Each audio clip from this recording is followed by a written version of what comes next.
We wrześniu 1939 roku Rzesza Niemiecka i Związek Sowiecki dokonały zbrojnej inwazji na Polskę, rozpoczynając II wojnę światową. W wyniku tej agresji prawie 6 milionów polskich obywateli straciło życie, w tym około 3 miliony Polaków żydowskiego pochodzenia. Na okupowanych terenach Polski Niemcy wprowadzili karę śmierci nawet za najmniejszą pomoc Żydom. W okresie II wojny światowej niemieckie władze okupacyjne masowo zmuszały Żydów do niewolniczej pracy. W dystrykcie radomskim szczególnie wielu Żydów uwięziono i zatrudniono w obozach pracy, tzw. Julagach, Arbeitslager für Juden, działających przy niemieckich koncernach zbrojeniowych, które przejęły przedwojenne polskie fabryki.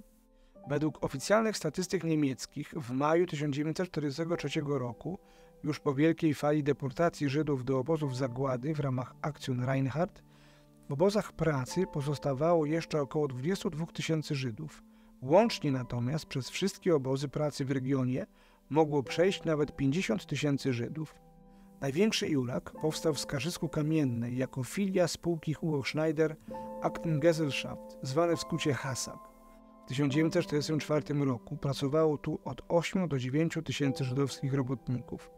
Kolejne filie lipskiego koncernu działały w Częstochowie i Kielcach. Inne większe obozy pracy dla Żydów Niemcy zorganizowali w Radomiu, Pionkach, Sędziszowie, Ostrowcu Świętokrzyskim, Bliżynie i Starachowicach. W każdym z nich żydowscy robotnicy w najcięższych warunkach, w głodzie, poddawani terrorowi i nieustannej selekcji, z reguły wyselekcjonowane osoby mordowano natychmiast na terenach obozów, pracowali na potrzeby Rzeszy Niemieckiej. W tych samych fabrykach pracowali również zmuszeni do tego Polacy, ale jako tak zwani robotnicy wolnościowi. Siłą rzeczy wielokrotnie dochodziło do wzajemnych kontaktów między polskimi i żydowskimi robotnikami, czego surowo zabraniały niemieckie władze obozowe. W zakładach podawano komunikaty i wywieszano specjalne ogłoszenia, mające odstraszać Polaków od kontaktów z Żydami. Warto podkreślić, że kara śmierci polskiemu robotnikowi groziła nie tylko za dostarczenie żywności, częstokroć konfiskowanej przez Werkschutz podczas codziennych kontroli, ale także za kontakty handlowe, jak na przykład wymiana ubrania na żywność. Wachlarz kar stosowanych za udzielanie pomocy polegał także na ubliżaniu od polskich świń, znęcaniu się, osadzeniu w areszcie czy wywózce do obozu koncentracyjnego. W skarżyskim Hasagu w pomoc Żydom odpłatną oraz czysto altruistyczną zaangażowanych było wielu Polaków. Jednym z tych, którzy położyli na szali własne życie, by ratować Żydów, był Tadeusz Nowak, ślusarz remontowy ze skarżyskiego Hasagu, a jednocześnie żołnierz Armii Krajowej o pseudonimie Szperacz. W AK dowodził grupą przerzutową amunicji. Poza tym członkowie grupy, w tym Nowak, zajmowali się przerzutem żywności dla Żydów.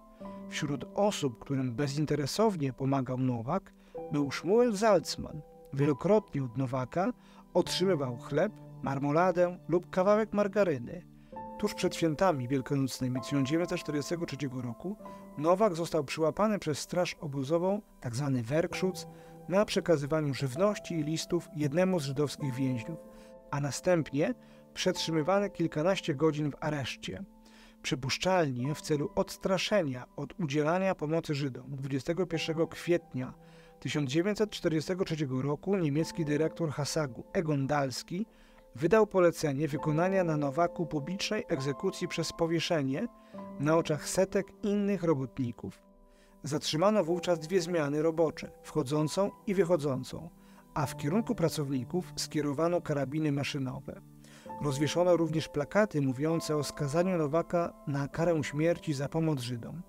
Ponieważ egzekucja się nie powiodła na skutek zerwania liny, nieprzytomny Nowak został zastrzelony przez Kurta Krausego, komendanta Werkschutzu.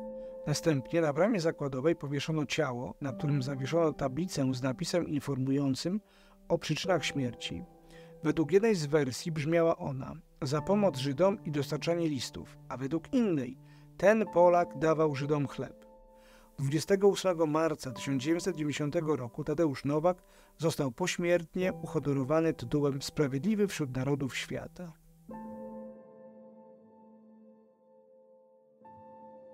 Historycy szacują, że Polacy w czasie II wojny światowej uratowali kilkadziesiąt tysięcy swoich żydowskich współobywateli. Niemieccy okupanci zabili za tę pomoc około 1000 Polaków.